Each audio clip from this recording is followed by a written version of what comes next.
চলমান যে আন্দোলন কোটা নিয়ে, এটা চাইলে সরকার সমাধান করতে পারত। তা না করে আজ ৩০৭ জন শহীদ হয়ে গেছে। হাইকোর্ট থেকে যে আইনটা পাশ হয়েছে এখন ৯৩% মেধাদের, ৫% মুক্তিযোদ্ধাদের।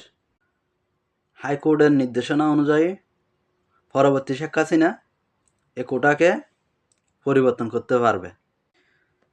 ২০১৮ সালে তো হয়েছিল কোটা আন্দোলন, শেখ হাসিনা কোটাকে বাদ দিয়ে দিছিল। তারপর ২০২৪ সালে এসে আবার এটাকে হাইকোর্ট থেকে অবৈধ ঘোষণা করা হয়েছে। আর কোনো নাটক চাই না আমরা। ছাত্র এবং প্রবাসী সাধারণ জনগণ সবার একটাই দাবি, শেখ হাসিনার পদত্যাগ। সবার